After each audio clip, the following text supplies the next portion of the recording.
So did she take him and abandon him in a wooded area somewhere and just leave him to die? Fingers crossed that this means she's given up some new information.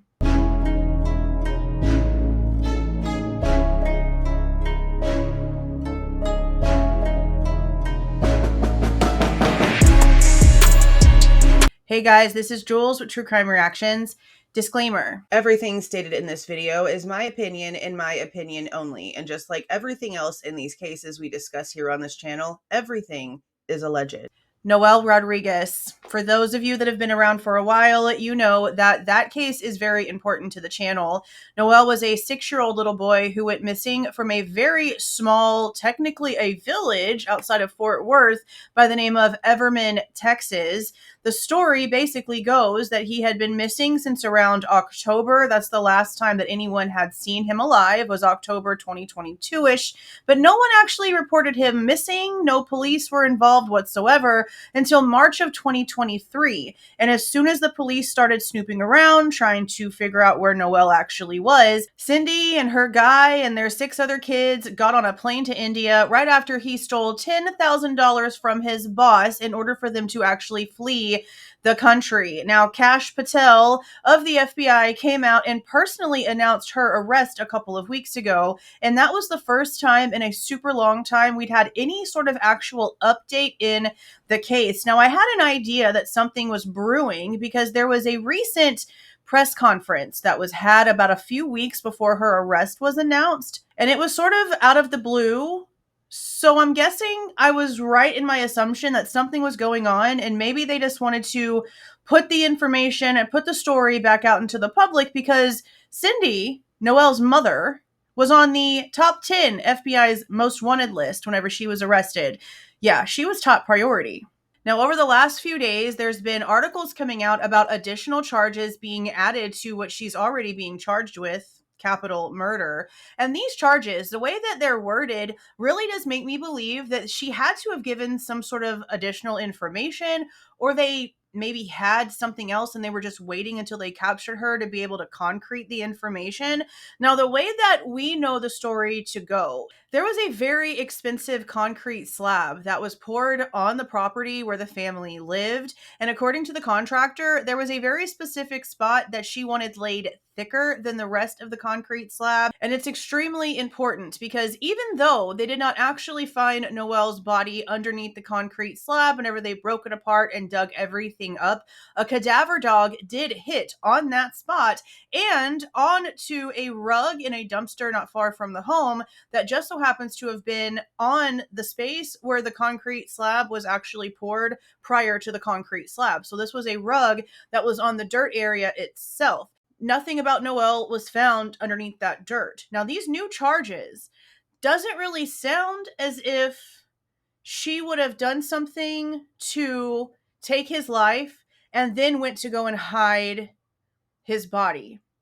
That's pretty much been the assumption based off of the things that have come out because there really wasn't anything else to go on, especially since she just ixnayed out of here the second that people started asking questions. No information was found whatsoever. At least none that we know of. As of Monday, this past Monday, which would have been the 9th of September, another grand jury was convened and actually indicted her on these additional charges. Now listen to these charges so that you can understand what I mean. Leaving a child without proper care, charges of abandoning a child without the intent to return, and 2 counts of injury to a child.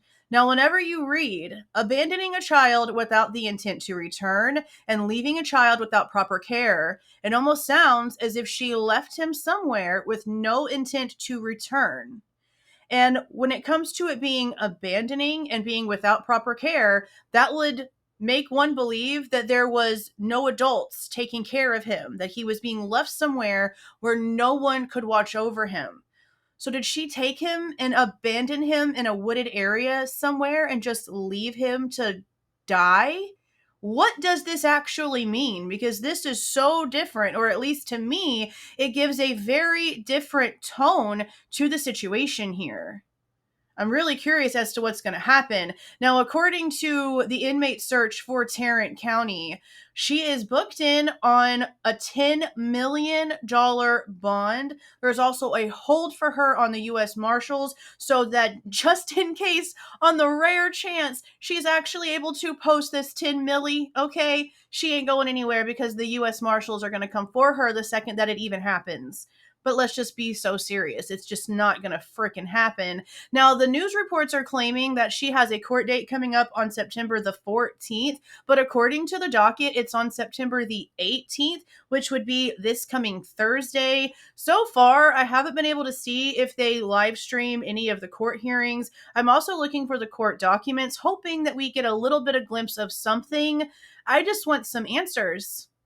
The town of Everman has been waiting so patiently in order to be able to bring this boy to rest like he deserves and be put where he belongs, in a community of people that were looking for him and trying to find out what was going on, away from all of this. Now, we also have to take into consideration her partner, okay? Again, before they took off to India, he stole $10,000 from his own boss, and they have 6 other children. Now, apparently, her parental rights are being taken away. That is stuff that is going on in court right now, but because it is CPS related, family court related, all of that information is really restricted. So we just are kind of going off of what's being reported as it's being reported. But when it comes to documents or anything specific, because of what it is, we're just not going to get any of that. We just know they're taking her rights away. But what we don't know is if the kids are back in India and if her husband, her partner, came back with her. Did they also find him and the kids? What's going on there? Because he also was indicted by a grand jury. So what's going on? I don't know. Hopefully we get some answers on that soon. But that seems to be all of the updates so far in this case. Let me know if you guys have been following along with this one since the beginning, or if this is the first time you've ever seen Noel's little face right here. Let me know your thoughts about what's going on down in the comments. If you like the way that I present this information and give my opinion, please don't forget to leave a like on the way out. Subscribe to the channel if you have not subscribed already. And please don't forget to make sure that that notification bell is set to all so you don't miss any of my rants, reviews, reactions, updates, or deep dives. See y'all.